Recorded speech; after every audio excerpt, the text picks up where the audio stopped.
y'all. Welcome to another episode of Soccer for Us. I am Bart, and on this episode, we're going to talk about the W Gold Cup and the 23-player roster that Twyla Kilgore, the interim head coach for the U.S. women's national team, has called for this tournament.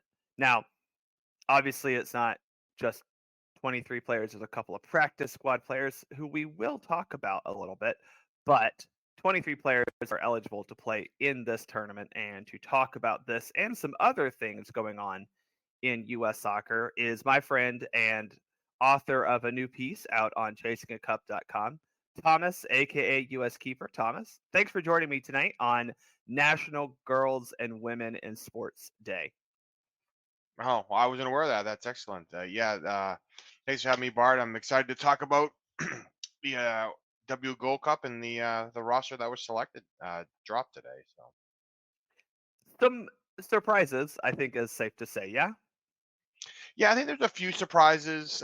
Maybe players left out or a couple maybe not included in general. It's going to be interesting to see how the transition happens between you know old managers to new managers while we're kind of in this interim window of time.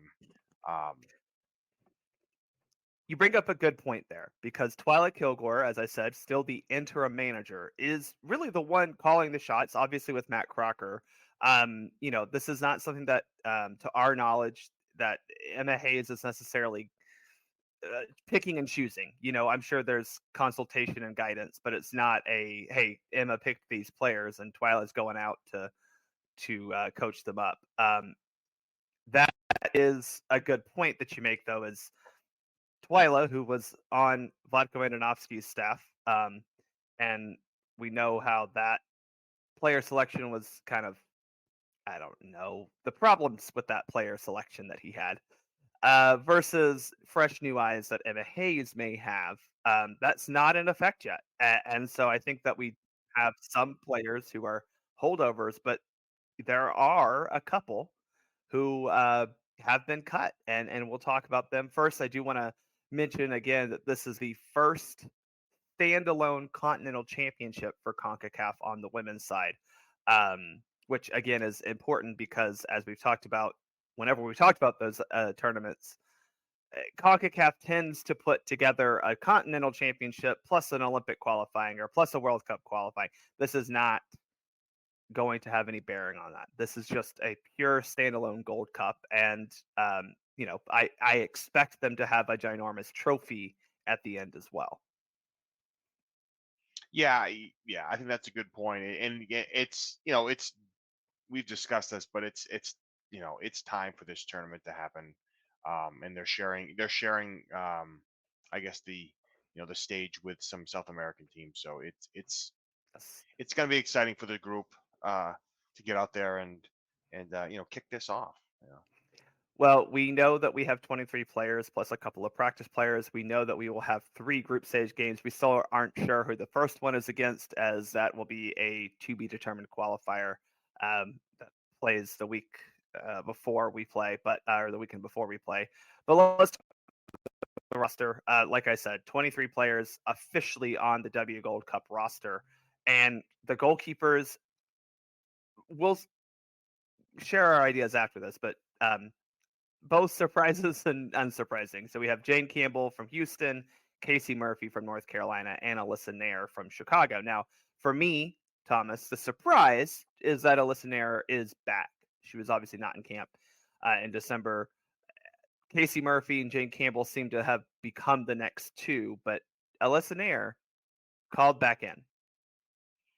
Yeah, I mean, my only thought is, we're dealing with experience here. Keepers obviously are players that can traditionally play to older ages. She's 35 right now, and I think that is maybe consideration.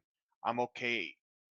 I'm somewhat okay if she's on the roster. If she's starting, I'm not okay because I think I'm that's yeah. Yes, that's where I'm at as well. And I think that's a great point about experience, right? Although Casey Murphy did go to the World Cup this past summer, Alyssa Nair has started 2 World Cups for the U.S. That is a great point. Yeah, I think that's what I think that's when you have the transition, and this is a great transition tournament headed into the Olympics, and say, look, we've got some players in here that are younger that haven't seen time. We've got some players, that have kind of been in and out of the squad, and then obviously you have some, experienced players who have been around for a little bit, and that experience I think does have value, um, but limited value. So you've got to be careful of who you pull into those positions for any of these tournaments. And I think Nair is a good example of one where it makes sense. Again, as long as she's not going to play, right? So um, that's to be determined. Yeah, that is true. I think Casey Murphy should have earned herself the true starting spot. Now, granted, I think there may be other goalkeepers who are in that younger cohort who could challenge her for that, but I don't think we need to replay Nair as we not just get through the W Gold Cup, but also move into the Olympics. That said, I do want to reiterate that I think we want Casey Murphy to be the number one. Yeah, I definitely want to see what she can do. She's at that prime age or goalkeeper. She's got you know she's got several caps. 17, 18 caps with the national team. I think it's her time. I think it's her time, and Yeah. I think she needs to be given this opportunity in this tournament to really grab the position and see if something that she can carry through the cycle. It is also worth noting, obviously, that for the Olympics, to our knowledge, still only have the 18-player roster. Two of those are going to be goalkeepers, and you're not going to bring three. So, that is a point here that we need to be looking toward, who actually makes that Olympic roster. But moving to defenders, a lot of familiar names and some returning names. Alana Cook with Seattle, Abby Dahlkemper with San Diego, Tina Davidson now with Gotham, Crystal Dunn also now with Gotham, uh, Emily Fox with Arsenal, Naomi Girma with San Diego, Casey Kruger with Washington, and Jenna Neiswanger with Gotham. So 27 Gotham players made the 23-player roster, it feels like. But I do want to talk about the Abby Dahlkemper inclusion. She was injured for a good portion of the last cycle, obviously not fit enough to even go to the World Cup last summer. She was the starter in 2019, so I'm not trying to discredit her as a good player because she once was, but she hasn't played a whole lot since returning from a multitude of injuries and surgeries on her back specifically. I'm not sure why we need to try her again, but we haven't tried any other real center backs to kind of be that fourth option.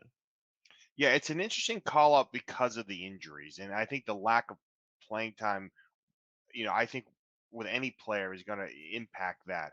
And I don't know if they're looking just to see if she's got anything left in the tank or not. I mean, um, at 30, she's 30 years old She's right 30, now. yeah, she's not Yeah, young. right. She's not young, but she's not old either. She's like right in that like, are you fit and can ready to play situation, right? If you are, then you can contribute. But she's had that history recently, and I think that's impactful there. So it is a little bit surprising to see her on this squad. It's worth noting she played 4 90-minute matches at the end of the season for San Diego. I'm just, I'm not sure that she is someone who we need to have brought immediately back in. I would have liked to have seen some other players tried out.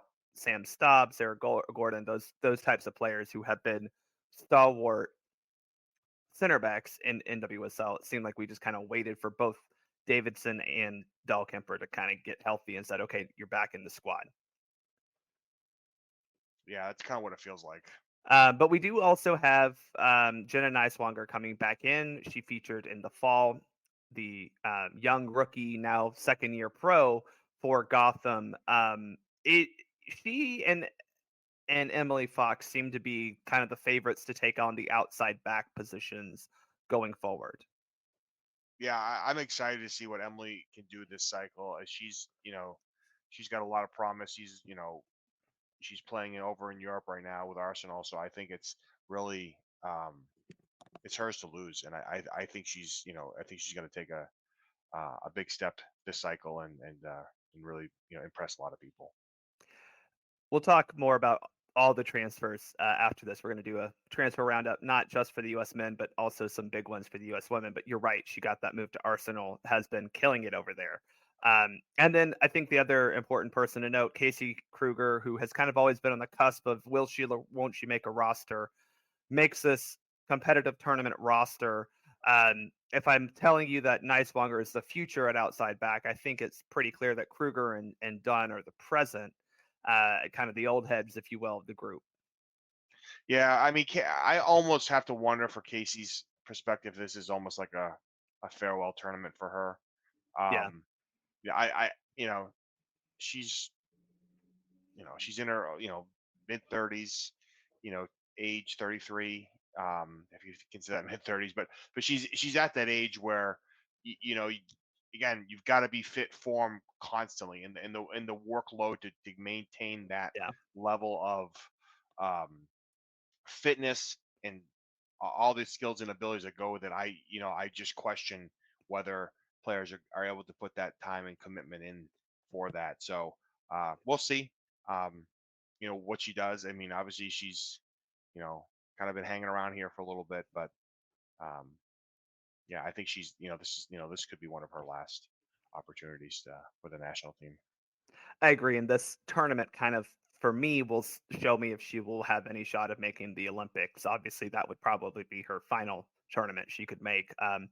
We know her mostly as a left back, but she can play center back and right back. And I think that versatility helps when you're talking about an only 18 player roster, but you still got to be able to do those jobs well, you know?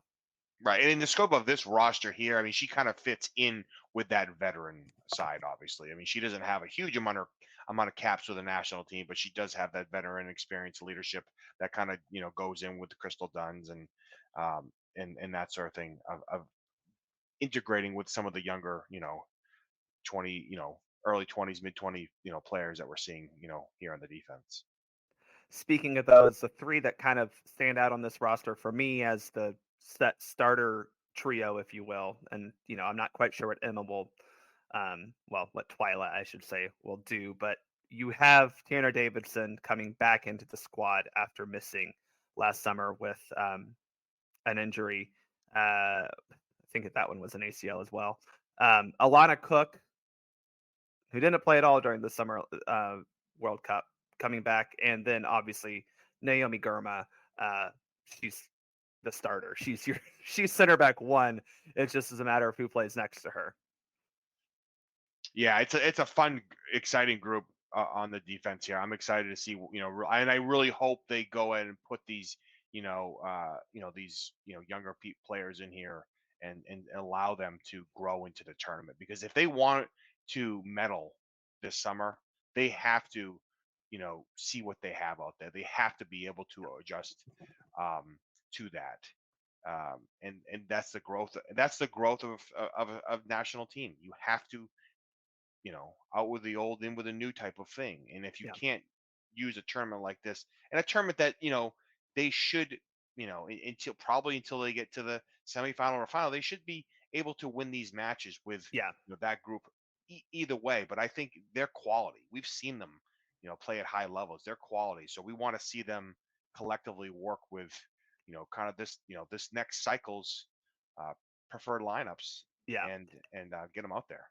And that's key because in 2023 at the World Cup, after basically the entire cycle of Alana Cook being the preferred center back, and then Gurma coming up to be her partner, it seemed Cook didn't play any, and instead we put Julie Ertz there. And we have talked about how that decision in itself wasn't the reason we didn't perform well down under. But to your point, there we don't have Julie Ertz anymore. Obviously, it very much seems like Becky Sauerbrunn is done with the U.S. Women's National Team. As much as we love her, she just signed an extension for 1 year with Portland. It seems like she's just gonna ride out that 1 year and be done.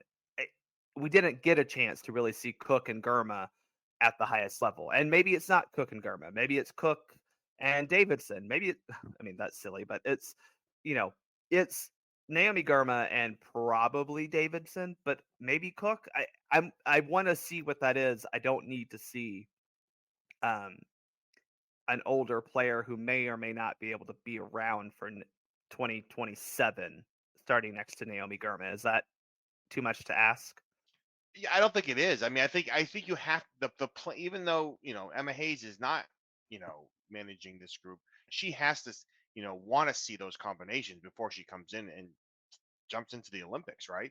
So she has to be able to, um, you know, recommend. I would say, combinations she wants to see, and I think we saw a little bit of that in their friendlies after she was hired. So I really, I just, I don't know. I just can't imagine they wouldn't go forward with that and provide those combinations of in the defensive end for sure. I agree with you. I hope that we can move forward. Another or a position group that definitely is we're turning the page fully, and I'll explain why. Is the midfield group. We have six: Corbin Albert from PSG, Sam Coffey from Portland, Lindsey Horan from Lyon, Rose Lavelle now at Gotham, Olivia Moultrie, the youngster from Portland, and Emily Sonnet from Gotham. Now, no Andy Sullivan, no Savannah DeMello. She's on the practice squad. No Ashley Sanchez. Um, this is a very new group, even though you look at, Haran and Lavelle are very new. Um, and I don't know if we're going to, I don't know what combinations we see, but as much as Sonnet has kind of plugged in this, we saw her in against the Sweden in that quarterfinal or a round of 16 match. it- I don't know if she's the future by any stretch. I don't even know if she's the present. So I'm very curious how this midfield combo works. If it's going to be the three, how does that look? Who's playing where? There are some names here that I think a lot of people have been excited about for a while, and now we finally get to see them, hopefully, in real competitive matches. Yeah, it's really an interesting grouping of midfielders here. You've got three clear veterans and then three clear unproven, I guess youth is not necessarily the word because Sam Coffey's 25, but you've got, just, a group that Youth hasn't is played with the relative. national team, right? And so they just haven't played. So I'd like to see them blend it in some ways and see what combinations they work. Because Lindsey Horan's going to be there, Roosevelt is going to be there. Emily Sonnet, I'm on the fence with that one, right? I think again that she falls into that category of that veteran side of it. I think she still has stuff to offer, but I just question how much there. You don't want to play her in spite of growth of one of these players that are called to this squad and others that weren't. So it's going to be interesting what the combinations were. I think that's a position where we need to really um, see better quality this cycle, um, and better control of possession is going to be important. I think.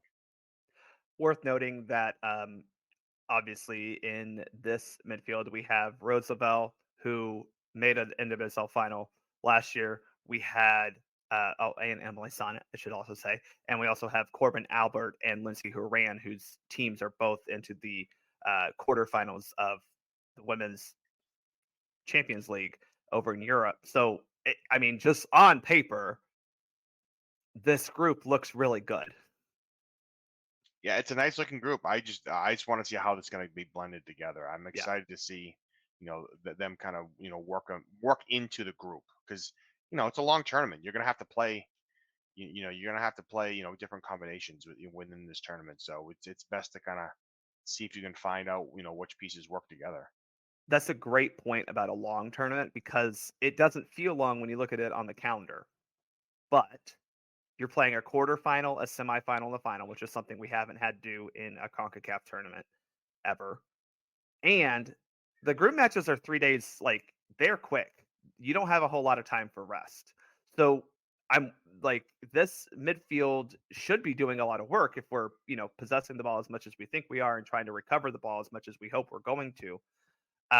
That'll be interesting. And you have some players in here who are good at that, and you have some players who that's not their strength. Sam Coffey is not your typical ball winner, but I think everyone sees her as a very, um, in my opinion, a no duh starter at that six, if you want to call it a six, a deep lying midfield position.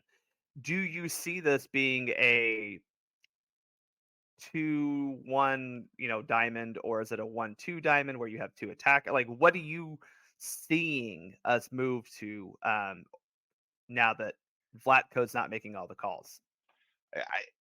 I have to want. I mean, there's no true real attacker, that's in this group that I don't know. I think you might run a single, a six and two eights, Yeah, in that that's mid. what we kind of have been running.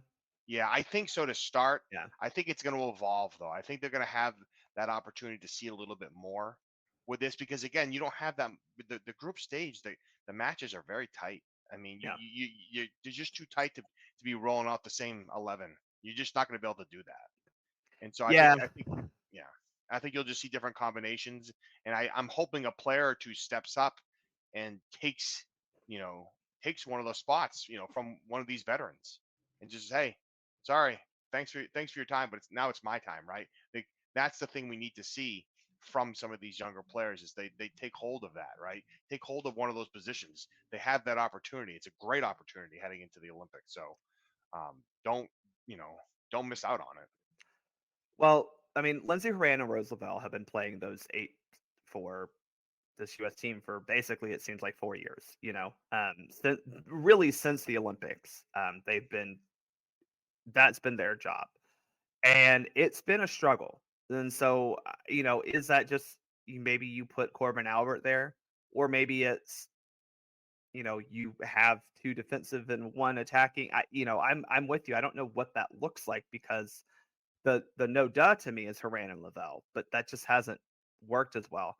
Um, I do want to get into some exclusions though. So let's talk about the three who were part of the World Cup who aren't here, right? At Andy Sullivan, not here. She started every match in that 2023 World Cup. No Savannah DeMello, who started a lot or played a lot in the World Cup in place of Rose Lavelle. No Ashley Sanchez. Those three who are NWSL veterans who have played a lot of pro minutes, have done a lot of good things in their pro career, not in this official roster for the tournament. Yeah, those are surprising. I mean, we're not talking, veterans here that are being excluded from this roster. I mean, those players are contributors. But again, I think it's a opportunity to see some of these younger players, right? Because if you pull in an Andy Selvin and an Ashley Sanchez, you're taking out probably one of these younger, these younger players, from the tournament. And I don't I think you have to see them there, right? Because you know what those other players can do, right? And I think it's that combination, right? There's got to be something in mind that says, hey, these are our three veterans, in a position, and we know what these other players can Yeah, do. As much as we'd love to have them here, we have to kind of see what else we have yeah. in this tournament, which again is a very winnable tournament for these women. I mean, there's really, there's really no reason they shouldn't be in the final.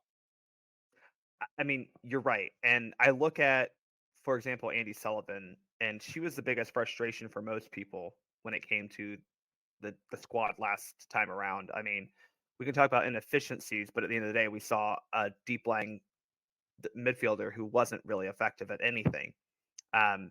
Is Sam Coffey able to be a better ball winner than that? I hope so because I think she's a better playmaker. Or is it that Corbin Albert in her ability to win balls back, cover a lot of ground, not the best passer? She's adequate. Not afraid to take one, hit a shot from deep, but is it maybe one of those two who can make the six a solo position, and then that leaves your two eights or tens, whichever way you want to look at it, free? Because I think that was something that was truly problematic last cycle was Sullivan was just not dynamic enough to only have her as the one deep lying midfielder. Yeah, and I think that attacking player, I think, is really what this national team is missing right now in that position. And then what I don't know is if you would consider moving one of your forwards and dropping them back underneath the striker. Obviously Alyssa Thompson, she was not on the roster due to a back injury, which is unfortunate. But you've got a talented group of Yeah. that I wonder if one of those has an opportunity to play in that attacking midfield and play with a 6 and an 8 or two eights that are tracking back. Yeah. It'd be an opportunity to try that even with this group. Well, you mentioned that player needing that. It might be in the next group of players. Six forwards. Let's talk about them. Mia Official from Chelsea. She's scoring a lot over there in England. Midge Purse from Gotham. Trinity Rodman from Washington. Jaden Shaw from San Diego. Sophia Smith from Portland. And Lynn Williams from Gotham. Now, that player might be Jaden Shaw. We've seen here she's really creative. She's good at attacking. She has, I think she listed as a forward because you can see her playing at the right or left side, but she might be that player who could be your true attacking midfielder. Yeah, I think that's a spot I'd love to see her play in. She's in her 4 caps. She's got 2 goals. I think she's she has that ability. She has that skill set. I think to give it a run. Right, there's a match in here where she can play that role. So Yes, absolutely. there's multiple, but there's that's the thing. And this is where you have to get a little creative, a little bit with the group, and um, try some stuff. Right, that's what these tournaments are about. When you're the favorite, right? You have some flexibilities, right? Figure stuff out during the group stage, works on some stuff, get to the knockout stage, you set it, you get whatever is working, you set that in stone, and you set it and go. Just real quick, some like basic stats. Obviously last year in NWSL, she played 23 matches, 6 goals, 3 assists. That's a decent clip. Um, you know, she's in the 91st percentile when it comes to chances created among similar type players. And I don't know about you, Thomas, but that was the biggest issue I had with the women last go around was we weren't creating enough good chances. And so to me, Shaw is someone who I would like to see try to do that. Yeah, I mean that that hits a nail on the head with with the last cycle. I mean, they didn't give up a lot of goals, but they certainly didn't score the ones they needed to when they Yeah. needed to, and and that's going to be the key. And there's a lot of great talent on this front line. Um, that is going to be able to score. Lynn Williams and Sophia. I mean, there's just Trinity Rodman. This is going to Yep. be a huge cycle for her, along with Sophia Smith. I think to really take it to the next level and um, you know be given be handed that throne from the from the greats um, that have played before. So That's a great point because I feel like Rodman and Smith are the next two superstars for this team. Because we've seen them at a World Cup already. Obviously, that was a not good World Cup, right? No one wanted that World Cup to go that way. Um, and there are a lot of reasons for that. Part of that, I will say, is a little bit on, Sophia Smith for having a bad tournament, to say the least. Um, but when you look at how they have been so good in NWSL, Sophia Smith, winning NWSL championship MVP, winning, scoring titles, Rodman becoming the first $1 million player, getting a lot of assists, scoring goals for Washington. These are two players who, in my opinion, have to figure out. And this is something to your point that a lot of the U.S. women's stars figured out. They were very good, obviously, at their club level, but when they put on that women's national team jersey, they knew that their job was to be the superstar. And so, can Soph and Trinity find that inside of them to become those superstars when they put on the red, white, and blue? yeah, I think it's going to be critical because someone has to they have to hand the torch to someone, right? Because it's next in line to do that. You know, you know, Literally, let's talk about that exclusion real quick. right. I mean, I'm No Alex hinting at Morgan. Right, I'm hinting at it, but, like, I mean, she's it, like, and so she's gonna hand it off. I'm a little I mean, I'm surprised, but I'm not surprised. It's just that we're, like, almost disappointed a little bit, but, like, but again, it goes back to, yeah, it's a tough decision, but you have to move on at some point. Yeah, And so, if again, I've said this before, I'll continue saying, if Alex Morgan wants to be part of this cycle, she's going to need to put a ton of work in. I don't know if she's willing to do that. She yeah, has a history of just not wanting to do that and then ramping up for World Cups. You can't do that when you're yep. 34 years old. You can't. And so she's got to make the Especially decision. with Sophia Smith, Oh, who is right. scoring a lot in the same league. Right. And her role would be different. Her role would have to be specifically defined. This is your role this Yep. cycle. You're 34. You might start a couple matches, but you're gonna play 60 minutes. You might come off the bench. You might play 30 minutes. Right. Like that has to be defined, and she has to be able to accept that and realize that her best days are behind her. And so it's disappointing that she's not on this roster, but you know, because I think there's a lot she has to offer from experience and success. But that being said, sometimes having those players on these rosters can actually be a detriment to the growth of a team, especially an international team that doesn't get all that many of opportunities to come together in tournaments and have this long duration um, to work through and find that cohesion with this new group. Now, the other player who may be taking that, that goal scoring superstar title, throne, whatever you want to call it, if it's not going to be Soph, it could be Mia Fishel, who, I think she started well for Chelsea. She's got a goal in both the WSL and a goal in the Champions League, as well as an assist in both, I believe. She scored a ton of goals in Liga MX before getting this move. And she is a type of player who is able to score in a lot of different ways. And to be fair to her over Sophia Smith, she is a much better finisher in the air. Um, she's an interesting player and one who, unfortunately for her, kind of like to me came up, got hot at the wrong time in the cycle. She kind of got hot. I'm not saying she shouldn't deserve a call up or anything, but like her best play was toward the end of the cycle when a coach is naturally kind of paring down who's actually thinking about bringing to a World Cup. But now it's a brand new cycle. Heck, she's playing for the next manager of this team.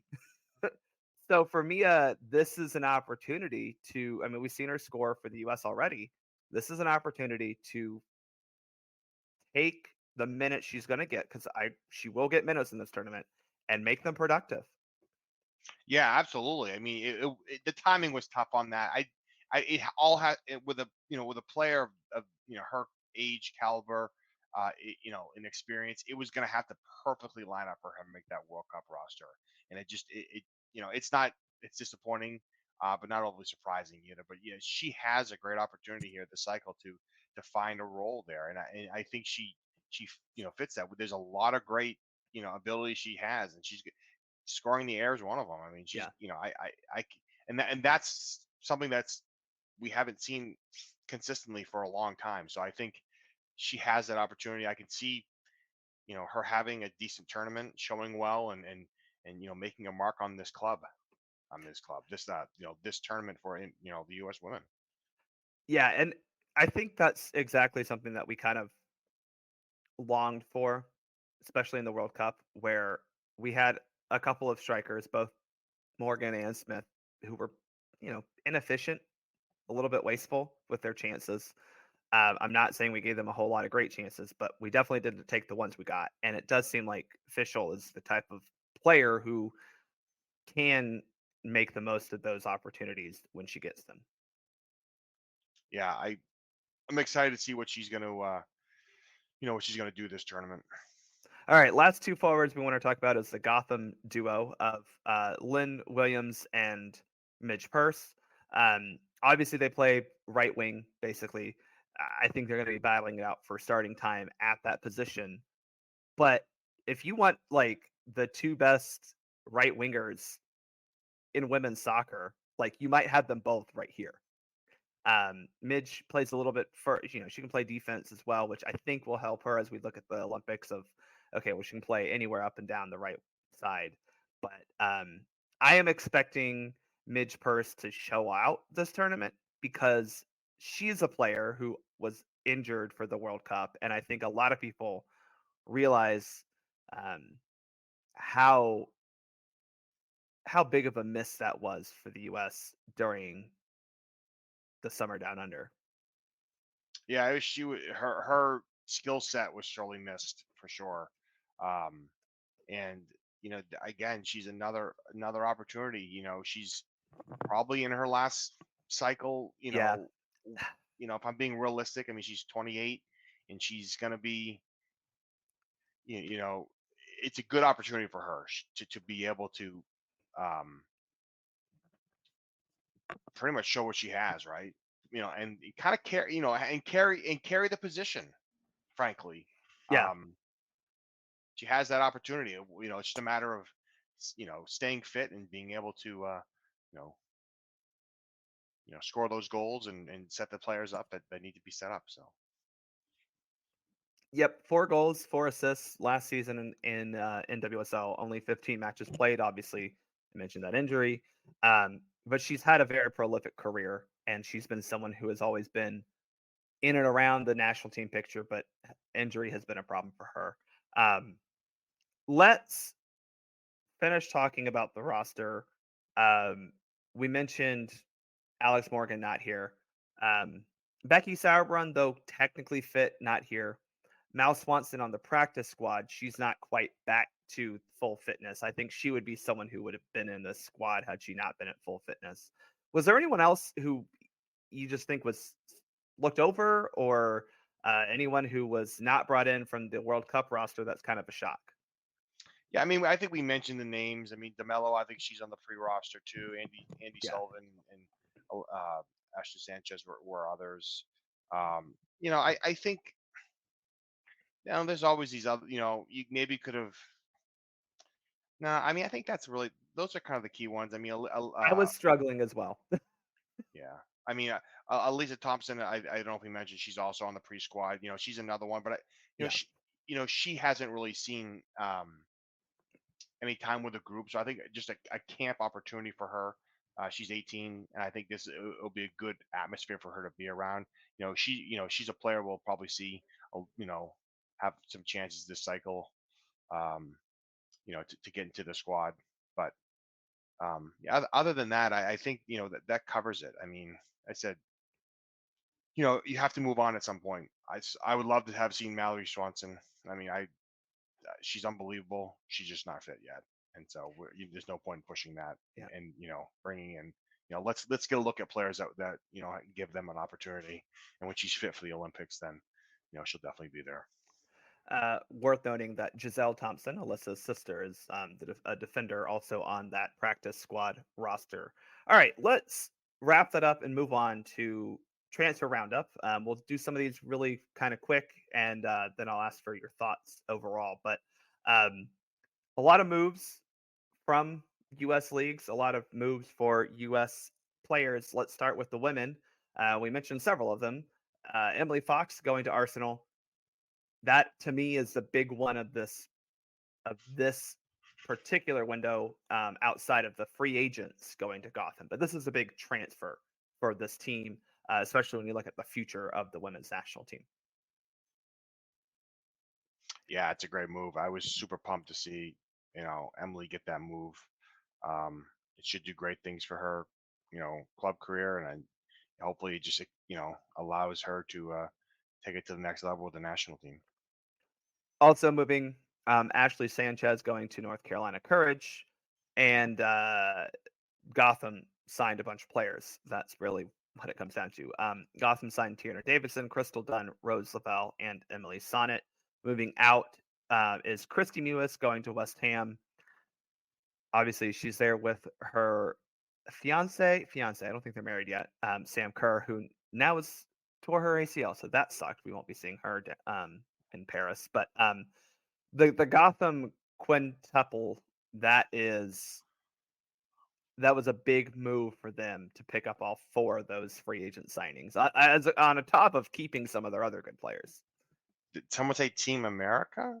It feels like it, right? Because Yeah, you already well, had Lynn and Midge, and you had right. Peyton Well, Nicelonger. exactly. I mean, I kid, but like, I don't know. There is something fun about that. I don't know how the players feel about it. That, you sometimes you want to play with players that you are comfortable with, and so Yep. that there is an element to that there. Um, I part of me loves to see it, but part of me likes to see them kind of spread out a little bit too, right? Yeah. That kind of like competition, you know, to kind of push yourselves when you're on different teams, right? And we see it over in Europe with the men, and we've seen it a lot with the women too over here, um, with that. So it's fun. It'll be fun a fun team to follow because Yeah. there's so many familiar names from the national team there. I mean, you win a NWSL championship, you got to back it up, and Yep. this is a good start to it. Casey Kruger also moving. She's going to Washington Spirit from Chicago. And then a couple of players staying put that I just want to mention. Mal Swanson signing a massive contract to stay with Chicago through 2028. Becky Sauerbrunn staying with Portland through the end of this year. Again, I think that's probably just her final um, I think that's her final foray into being a professional. She'll probably be done. She wanted to retire with Portland. Also, Alyssa Nair signing a multi-year extension, not many years with Chicago. Both of those players seem like these were, yes, I want to retire with the club, but I'm not ready to retire yet type of moves. Yeah, for sure. I think they're just setting it up, and I'm excited to see what they can do this season, and hopefully they can both finish strong. Um, Becky for sure in Yeah. Portland. Also worth noting that Christine Sinclair did the same thing with Portland. Probably she and Becky will retire by the end of the season. This is not reporting. This is just the what the writing on the wall looks like. Um, so that's the women's transfers. Let's go to uh, MLS. So real quick, this is an interesting one. This is not a big blip or anything, but Moses Nyman, defensive midfielder coming from the Belgian second division to Minnesota United. I'm wondering how this helps with him maybe getting some looks. He was always a youth national team guy that we always had some interest in, especially around the Twitter spheres, but just an interesting one. Then we have three guys coming from Europe to Colorado. Sam Vines returning from rural Antwerp, Georgi Mihailovic coming from AZ Alkmaar, and Zach Steffen from Manchester City. So let's talk about those three guys first because Vines he went over to Antwerp. I thought he played really well when he was healthy. He just couldn't stay healthy. He got injured a lot. I think he might still currently be injured. Mihailovic goes to Alkmaar. Never truly found himself as a starting player on that team. Comes back to Colorado. Probably going to be the starter, I would imagine. But the big one for me is Zach Steffen coming from Manchester City to Colorado. Now, you and I have talked about the goalkeeping conundrum. I think not crisis, just conundrum right now that the U.S. men have. Zach Steffen, who has the pedigree of playing with the men's national team, especially with Greg Berhalter, coming back will most likely be the starter in Colorado as they move Yarborough out. Um, do you think this helps him in any way get back into the national team picture?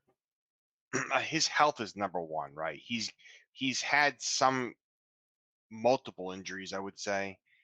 There was hints before Turner kind of took over that had been some lingering injuries. We kind of saw it in his gameplay. I think it's a good opportunity for him to get back, get his confidence on home soil, and see that. I think we need it from a national team perspective. We Hmm. need a little bit more competition. I love Matt Turner, but he has not been good. He was great today. And he had a great game, today for Nottingham Forest, in the FA Cup. They advanced, and that's what we need to see from him. But he's got to continue playing. I don't know if his position where that's going to be, but he needs to be pushed a little bit. So Horvath and Stefan are now with new clubs. We need to see them playing, and I just my concern with Stefan is just going to be his health. He's got to stay healthy. If he can't, he's not going to be able to get back um, to that. And so I think he has a chance to do that, um, and I think Colorado's a good spot for him. So Yeah, worth noting. Turner saved a penalty kick in that PK shootout as well, so that counts for something, right? um, but yeah, I mean, I think that's to me why this is the most intriguing one for like. There's obviously maybe one or two more that are like actually intriguing, but this is just intriguing because Stefan possibly maybe has a chance to like move up the depth chart because I think both you and I have kind of written him off for a while. As you mentioned, injuries kind of hard to put a guy on a depth chart when you never know if he's going to be healthy. This could be good for him. Two others coming into MLS, Josh Cohen, not really a U.S. men's national team player, but worth noting, coming from Maccabi Haifa, he was actually a free agent to Atlanta United, and then Kyle Duncan coming back from Oostende to New York Red Bulls, the right back. I think this is an interesting one because we need to figure out who that right back is because we can't keep having Shaq Moore and DeAndre Edlin do it. And maybe he's just someone who possibly could, but Usende was gonna be in the second division. Now he's gonna play for the Red Bulls in a first division. So that's a good move. But let's move to the leaving the MLS category. So first one that kind of shocked me, Donovan Pines moving from DC United to Barnsley. Another American center back heading to the English Championship. Yeah, this was a very surprising move. I mean, Hines had gotten a couple looks, I think, uh, last cycle, and he's at an age where I think this is a good move for him. Yeah, S- Take that chance, right? Take that chance. Go to Europe. See if you're able to compete. See if you can do that. You're 25 years old. You have an opportunity here to push yourself, to test yeah, yourself, right? And so that's what I want to see from players if they can do that, right? And this move for him is either going to make it or break it. And guess what? It's okay if you go over and it doesn't work. We just listed, yeah, Mahovich and Vines that did that, right? Stefan's a little bit of different situation because of his injuries, but they went over, it didn't work, they came back. And that's it. Like they gave it that chance. And that's what I want to see from certain players at certain points in their career. They've got to find when that time is for them to go over, make that commitment, force themselves, put themselves in an uncomfortable situation. Guess what? If it works out, great. If it doesn't, well, yeah, at least you said you tried it, right? yeah, I'm passionate about it because I don't. You can't settle for certain things. Like you've got to push yourself if you're going to play with this group of national team players. They're only getting better, they're only getting deeper, and if you want a chance, you've got to put yourself out there. And so, um, yeah, I'm excited to see what he can do. Hopefully, he gets some time. This the rest of this season to kind of get a look. Also going over Nico Gioacchini going from St. Louis to Como, which is obviously a no offense to St. Louis, don't pretend like I'm doing this, but that's an upgrade in topography and geography going from the banks of the Mississippi River to the shores of Lake Como. Yeah, it's I was surprised to see this move too, though. Like he had some moments before coming to St. Louis that were good, but I think maybe he's gonna find his footing again and be able to find his way back to the national team. I'm shocked he didn't get more looks while in St. Louis and in MLS because I thought he played decently and he obviously got a lot of looks when he was playing for who was it? Ken, and who was French League Two, and he's going to Serie B, the second division in Italy. So I mean I like this move for him because I think he can help a team that's in a possible promotion zone move up. But I'm just a little shocked that he wasn't given a little bit more look while playing for MLS teams because I think he's a decent enough player where he can provide depth at a position where yes, we don't need a striker necessarily, but we know he can play right wing, and also it's not like our striker position is super settled or was super settled for the last couple of years. Well, right. I mean, he's only 23 years old, so I mean, this is he still has that opportunity to crack in if the right circumstance come up. I mean, he had 10 goals in the Yeah. MLS in 30 some odd matches. That's decent, right? We're not talking. That's a pretty decent look for over a couple seasons. They just I don't really know, what Yeah. the circumstances were behind that. It does seem a little odd to me. So hopefully he kind of can start fresh over there and then get his minutes and help that team stay and move up. So Now the next two are two guys who went from MLS to Liga MX. Now, before we get into that, before we get into their transfers as a whole, do you think that moving from MLS to Liga MX is a true upgrade? I think it's a half step upgrade, right? I think there's different levels of soccer being played in Mexico, right? So and we haven't seen the MLS be able to over, take them over, from a skills perspective in these tournaments. They're getting there and they're very close, right? I think overall it's a pretty balanced situation. Um, the Kate Cowell move I think is better than the Brandon Vasquez one, only because of the age Mm. difference there. See, I Um, disagree. I think the oh, Vasquez move is a little bit better because if he wasn't going to get a true look from Europe, I think going to Monterrey is a big upgrade from where he was in MLS, with Cincinnati. yeah, I mean, I can see that as well. I think I think what I look at from is more of like where they are in their careers, right? I think from an age perspective, Fair. Vasquez, this may be his last opportunity to break into the cycle. I think they're both quality moves for the players. I think they're going to grow in the you know grow into those leagues. I would like to hope they're a season or two, maybe they can make another transfer and have a chance in Europe. I mean, Kate Cowell's younger enough. I'm not worried about him so much, but Vasquez, like that one there was Yeah. fun. But he's gonna get pushed a little bit. He's doing very well down there. So Three it's goals in four I'm matches. Yeah. yeah, it's awesome for him.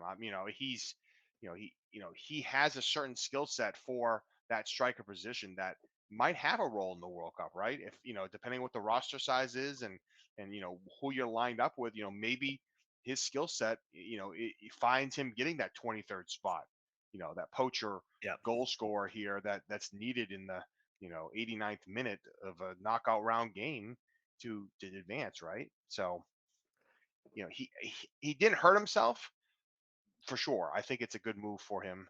Um, Obviously, I'd like to have seen him in Europe, but he's playing down there and doing great, so it's hard to argue that.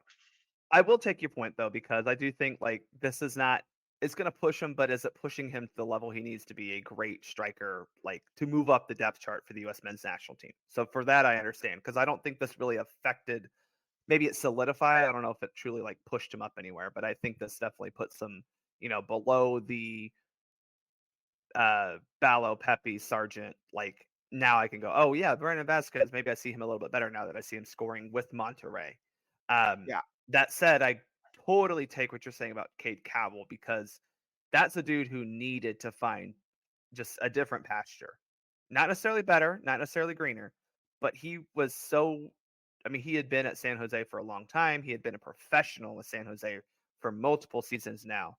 And he hadn't really shown any growth from especially last season. He didn't show any growth during the season. So this going to Chivas, a club that has a ton of expectations in Mexico, is I do agree a better move for the player. yeah, he's gonna have to really dig down. I wonder if there's some sort of uh I don't know how I want to say it, but there's some sort he's got to work with him, find himself a little bit in terms of being able to do that. He's got to be able to be comfortable failing while growing, right? Like, Yeah. and I don't think he was able to do that in San Jose. I think this environment could be a really good thing for him if he can find the right people to help lead and show him the way, right? And then he can grow from there. But like he's a player that has the skill set, but I see it's a player that you could also lose, right? Very Hmm. very easily. He can get lost in the mix and just be in the dust, right? Playing in some third division European league, in 2 years, right? And just not, really doing anything because I think there's some sensitivities there that he needs to be able to control. um, in his growth and development, because he's like the expectations are there, but he's still very young. Yeah. And He's been given a lot of opportunities, and I just don't think he's quite used them to make himself actually better. Now that said, he's a guy who I expect to be leading the Olympic team heading over to Paris. So hopefully this move allows him to, more easily be released for that tournament. Um, that's the only real thing that matters right now is can he, play in the Olympics. Let's move to some other players who, actually, no, just one other player who is moving to Europe, not from MLS, but he moved from Brazil, from Internacional to Real Betis, and it's Johnny Cardoso. So far, 3 starts, 252 minutes. Betis is 1-1 with him there, and playing well, all things considered. yeah, I'm so excited for this move. I think Johnny has really needed the move. I think there was some, something that fell through this past summer Hmm. that that held the move up. But he's over there. He's doing well. He's looking great. Um, Better than I thought he would have so quickly in the transfer. But it's such a needed depth position for the national team for him to be able Mm. to get out there and provide and play at a high level. So I'm excited for it. Uh, I know Caleb's not so high on him, but I think he deserves a shot. He's been, he hasn't really like he was. Let's see, September. I think September and November windows he was injured, and he did play in the Germany and Ghana windows for the national team. So I think that's where um, he just got to stay healthy. There are little small injuries that he probably could have played through if he needed to, but they held him back. So um, I fully expect him to be on the March roster, but we'll see what that is. But he's so far so good. I'm excited for him.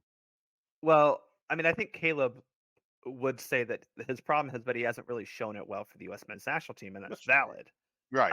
He Absolutely. also just picked up another slight injury, so we're not, I don't think it's anything major, but it, it's just one of those things where we need him to be playing well and be healthy come March because we don't have Tyler Adams. We know we're not going to have Tyler Adams in March. And while I think that Musa can be a six enough to win a Nations League, I'm not confident that that's the solution for, for everything. And I would like for Johnny to be playing at that position, playing it well, playing it often, and be able to transfer that to the U.S. men's national team. Right. It has to happen because we need to see him integrated with that group during Nations League and finals in March, Right. and then it translates to Copa America, right? So Right. we've got to see that. Um, you know, give him the opportunity, and that's the problem. He hasn't the times he had. I mean, I think he showed pretty well against Ghana in the limited minutes against Germany. Sure. But again, he's got to be healthy, right? And Yeah. so Caleb's not wrong. He hasn't the few opportunities he's had, he hasn't really shown himself. I would have loved him to have played in that Gold Cup because I think that would have been a good opportunity for him just to get integrated with the team, even though it wasn't the A squad. But yeah, it's a good move for him. It's you know you know it's been due for him for a little bit. So Yeah, it did feel like it was due. Let's move to the inter-European transfers, if you will. Uh, First one is Paxton Aronson going from Frankfurt to Vitesse on loan. Vitesse, um, in the oh crap, I had this. It's Dutch. Yes, Dutch league, and I love this for him because I think the Frankfurt move was still good. Like it wasn't like he went to Frankfurt, which was a club that was beyond his reach, but it was still a little bit of a stretch. Now he's going to Vitesse, a league and a team that's probably more on the level that he probably should have gone to get more minutes, to get more seasoning, more training, in a league that should help him as an attacking player. yeah, the Dutch league, has traditionally been very good for Americans. I think it's a good move for him. He'll get some playing time. He'll get an opportunity to, uh, you know, kind of grow and show his value in that league. So it's a good move for him. I really, I really hope he gets the chances and to show kind of his skill set because I actually believe he's better than his brother. Um, Not looking so like that much of a hot take right now as Brendan struggles with Union Berlin, but still playing in the Bundesliga, which right, is and important. he's of late. Brendan Aronson has had a Yeah. couple goals. He's kind of working through it, and so he's he's still in the picture. Oh, He's absolutely. I think Yeah, people saying that he should be dropped are insane because he's yeah. still he's still playing at a high level. He just isn't performing super well at that high level. But yes, great move for Paxton, and I think this is a great move to help him continue to grow at in a linear but not exponential way. And I think that that's something that people always want is that exponential growth, and that's not always going to happen. But continuing to progress linearly is good. Um, Ethan Horvath moving from Nottingham Forest as they brought in a new keeper, their like 18th keeper they bought in 2 years. Horvath goes from Forest to Cardiff. Cardiff in the championship. Ethan Horvath is, in my opinion, a very good, clearly, he got a team promoted, a very good Champo goalkeeper. And this is the level he is. That to me is perfectly good enough to be part of the US three goalkeeper trio, you know? Yeah, no question. The move was needed. He's gotten kind of a he's kind of had an odd career with that. Has shown well. He got it promoted a team. I don't think he's really been given a fair shake. He's he needs to play. This will be a great opportunity for him. I think he'll have a good run there, and hopefully he gets starts for the rest of the season. Yeah, I think if he does, that just makes me feel more comfortable about the goalkeeper position because I don't think he's better than Turner. But I think he can be if he can play more consistently with Turner, then I feel comfortable about that position. Does that make sense? Yeah, I mean we uh, a good Ethan Horvat's going to push Matt Turner, right? That's Right. the name of the game, pushing one another, right? He wasn't pushing. I mean, they probably became great friends, at Nottingham Forest in their time together, but they're not pushing one another. Horvath wasn't even on squads. I mean, he was Yeah. he just wasn't going to play there. So and we need that. We've got to keep these guys sharp. We got to keep them being pushed at all from all angles to get every ounce of awesomeness out of these players. Come 2026. So it's a good move. He'll and hopefully we'll see him shine here in the next several months. Having one of our goalkeepers playing consistently would be great. I know Gaga kind of is, but he's not. He's just not there yet. I'm sorry, y'all. Last move that we need to talk about is the one that we've all been waiting for, the one that we all wished for, the one that we all manifested. I don't think it was the quite destination we had manifested, but Gio Reyna moving from Dortmund to Nottingham Forest on Yeah, loan for the season without an option to buy. It is good that he will be playing for Dortmund, or he will not be playing at Dortmund. He'll be playing elsewhere. He technically has played for Forest already. I don't know if that's the best club situation or the best transfer situation for him to go into. yeah, it's an interesting move for him. Obviously not knowing all the behind the scenes conversations. I think for him to get in a situation where he's going to be able to play against Premier League players from Premier League teams, I think is going to be good. I mean, the thing is, he's going to have more of an opportunity to show and play regularly, and it's something Gio just hasn't really had any real consistency here over the last few years because of injury, because of just standing with Dortmund. So it's kind of an odd move, but the logistics of it, he's only there for the rest of the season, and I expect him, to get a more permanent move next, over the summer. I feel like ideally he plays half of the available minutes left for Nottingham in the Premier League. That's probably like a little too ideal, but and he proves to a Premier League team that he's good enough to play in the Premier League and they buy him. Is that fair? Yeah, I think that's. I mean, he's showcasing against them, so I think I They're think weird there's a about that. They don't believe that you can do it until you do it in the Premier League, you know? Right. I think and again, if he wanted to be, if he says this is where I want to be, and that's the only move, then he's going to take it. Right. Yeah, He's gonna be on the front stage and see that. And again, you remember, English teams do not like Americans. I mean, let's just be very clear about that. They they're make weird them. about it. Yeah, They're very weird about it. Like Dempsey had to win him over in a way that was just crazy. And Pulisic did it for a period of time, but like it's a weird dynamic. And so, I mean, Gio's got the skill set. He's got to stay healthy, and let's go get it, man. I just want to yeah. see him go and just go out there and just do what he can do, and get in form for the Copa America too while we're at it. 'Cause that's the other element. He's got to get playing time before that Copa America. Well, let's talk about the last transfer to talk about, the one that didn't actually happen. Oh man, Duncan McGuire. Um, we're not quite sure what's happening with him. He was on a plane to go play for Blackburn Rovers. While he was on this plane, his deal from Orlando to Blackburn apparently fell through. Then apparently it was back on, but apparently Blackburn forgot to hit send on an email or something, and the move was not registered with the club. Um,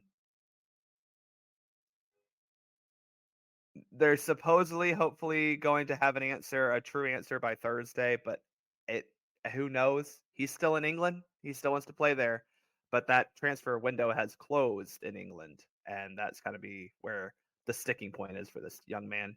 Um, it's a weird situation, and I hate it for him. I also don't know if whoever his representation was right to just ship him off at the last second like this. But hey, he's trying to push himself and go play in Europe. Yeah, I feel for him. I mean, that's a tough spot. Who knows if he got the news while he was on the plane or not? But Yeah, I hope um, he paid for that Wi-Fi. You know. yeah, exactly. So, but I do love that he's pushing himself. He's 23. He's in a perfect age to make that move over. Um, I think I don't know how strict they are with these sorts of things. I know some of the paperwork got in, some of it didn't. Um, to me, like you know, s- you know, I know there's rules, but like if some of the stuff got in and some of it didn't, like it's like I don't know, clerical issue.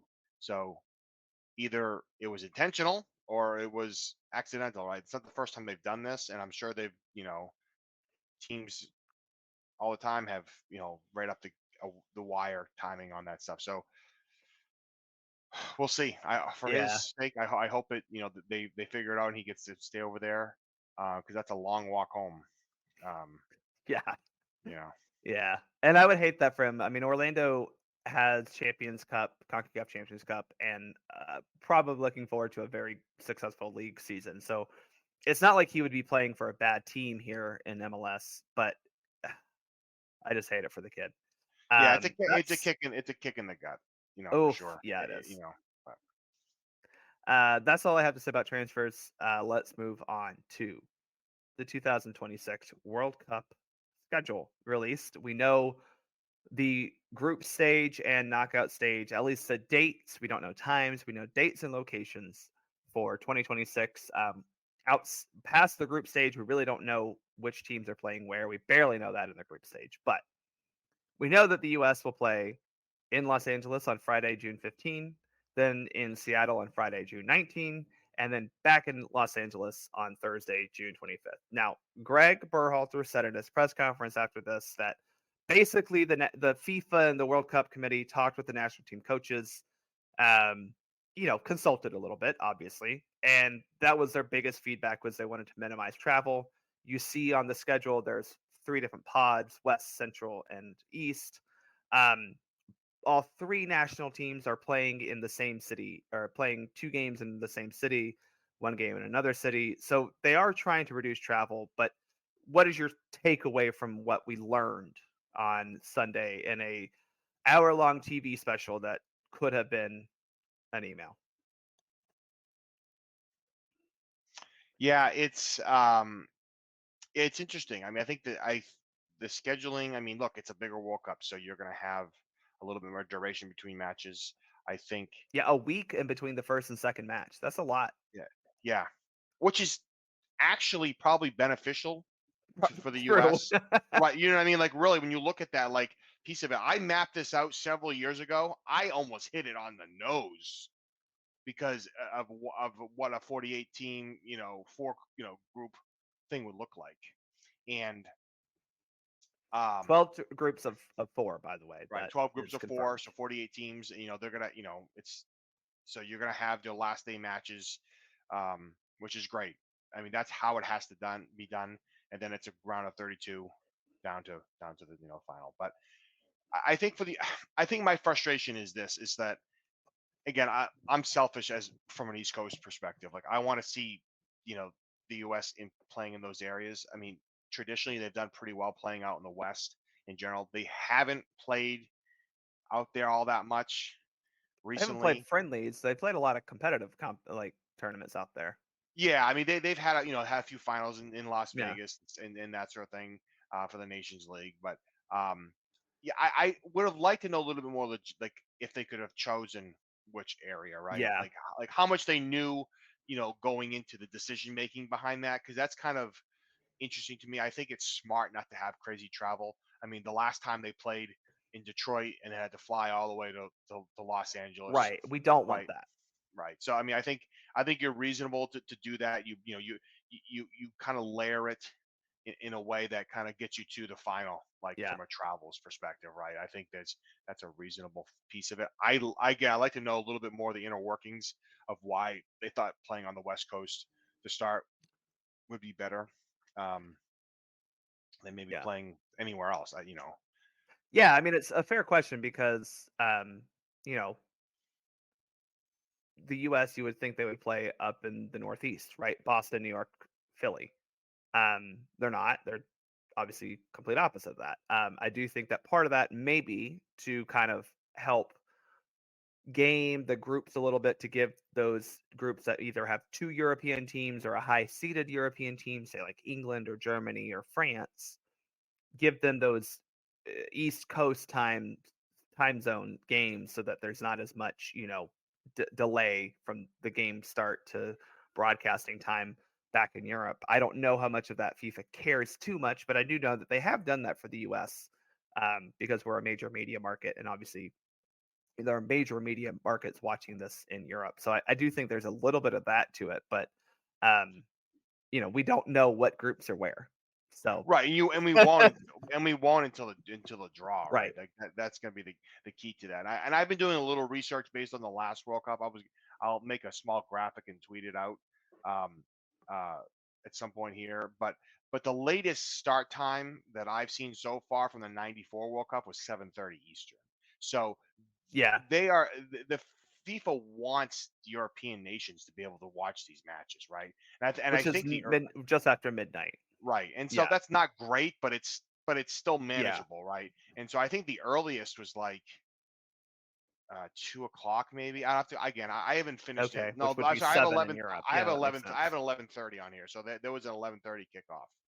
Um, but I haven't gone through all the groups in the knockout stage yet. But that's an interesting, you know, that's an interesting thought too, right? I mean, because you want to see your teams playing in the World Cup. I mean, I'll stay up or get up early to watch my team, but like, and this is going to be massive. We're talking 48 Yeah. countries. It's the logistics behind it are going to be crazy, and because there's going to be what well, no, 4 or 5 matches a day, to get this to Yeah. get it in, I some think that's what's days. going to be what people are uh, when the schedule was released. Basically, every host city gets 5 games. Like I think two have only 4 in the group stage. 5 games in the group stage. That seems like that's a lot, but it's really not. Well, that's the thing. I mean, we're talking, you're doubling the amount of matches from '94 to Yeah. 2026. So, Yeah. which means everything's going to probably at least double attendance, all those, pieces. I mean, again, it's an extra week longer. Yep. It's five Well, weeks, and you've also added a round of 32. right. So there's that wrinkle. You get some third place variations. The big news, obviously, semifinals in Dallas and Atlanta. The final is in East Rutherford, New Jersey, at the New York, New Jersey site. Some people, there was a lot of controversy about this, and let me just say that I think the reason New York gets it is for two reasons. One, the reality of yes, Dallas, Arlington, not Dallas, Arlington. Again, a stadium not in a city center, I should say. Yes, Arlington is a big stadium, but is it worth having a big stadium if you can't get people to that stadium? There's no public transportation that goes to it at all. At least with New York, there is public transit that goes to East Rutherford, to the Meadowlands. Um, Goes to MetLife. It may not be super convenient, but it does, and they can figure out how to game that to make sure more traffic goes that way. But also, let's be real honest, Thomas. And I know it's not directly New York City, but it's New York City. You're telling me that they were going to put it in Dallas over New York City when they had the opportunity to put it in New York City? I, to me, that was a no-brainer. Yeah, it's probably. I guess it's like anything. It's the reason I think I got sold on Dallas in my mind, or Arlington, was because you had a situation where you could control climate, control Sure. the Yes. situation. Right? It's gonna be, it's likely gonna be a hot day if It's going to be July no matter what, 19. no, Yeah, no it's matter going to be right, hot no matter where you put it in the right, no U.S. matter where you Sure. play it. So I think We I got think the 2 more whole years of global warming to go with it too. yeah. So so you I guess that's my only reason for maybe wanting that control. I don't like to see weather impact matches. I understand both teams are doing that, but I want to see a clean situation, right, as best as possible. And I think that's just where the Dallas um, for the final was maybe where I was okay with it, where it probably didn't really meet that piece of it. Look, it's Mhm. not surprising it's New York, right? They did it LA last time. It's going to be New York this Yeah, time. I mean, it's two biggest cities in the country, right? I mean, yeah. And listen, you did it in LA last time because you had the Rose Bowl and all that, like, it made right. sense. It's New York. It's New York, I'm sorry, it makes the Yeah. only other one would have made sense to me is LA. And Right, and that's just I think time wise too, it's going to make it so the match can be at a reasonable yeah, time, and all these other things, so people can view it because yeah. that's going to probably be a 2 o'clock in A the 5 afternoon yeah, match. somewhere between, what, 3 and 5 PM kickoff Right. in New York is a 8 to a 10 PM, 8 to 10 PM kickoff in Europe. That's a perfect, if you kick off at 3 local, that's a pretty good time slot for just about anywhere in the world, Yeah. that I can think of. I'm sorry, I just have to say, like, it makes too much sense that it's New York, even if it's not New York specifically. It wasn't gonna be Dallas specifically. Arlington is about the same distance from Dallas as East Rutherford is from New Jersey or from New York City. So, um, yeah. That we have talked a lot. We've talked about a lot of things. You have a new article out. Take us real quick through that and where they can read it. Yeah. So the article is titled "2024 Pivotal Year for the U.S. Men's National Team." It's on Chasing a Cup. You can follow me on Twitter. It's in my bio, so you can go there and see all my other articles that I've written and links directly to ones I've written. The article basically looks forward to what this year looks like for the men's national team and the importance behind the year. It also covers 8 other years since the '94 cycle where the U.S. have played in other FIFA tournaments um, in those years. So this kind of breaks it down. There's not a lot of you know breakdown, but it breaks down what the year looked like, how the team performed in those years, and yeah, give it a read. I mean, it kind of came together pretty quickly for me, and I just wanted to kind of get that out there, share it with the fans, and hopefully get a little feedback on it. And yeah, I'll be working on a couple other things, but those are a little more research going into those before I can start getting stuff down on paper. So Well, like you said, you can, if you listener want to follow him on Twitter, which I suggest you do, it's at US Keeper. You can go to his bio and see that. It's also in his tweets. You can follow me on Twitter because I also tweeted about it at Soccer for Us Pod. And you can also support the show at buymeacoffee.com/soccer for us pod. Thomas, thank you for joining me. Everyone, thank you for listening to this very long show. I'm Bart. I'm out.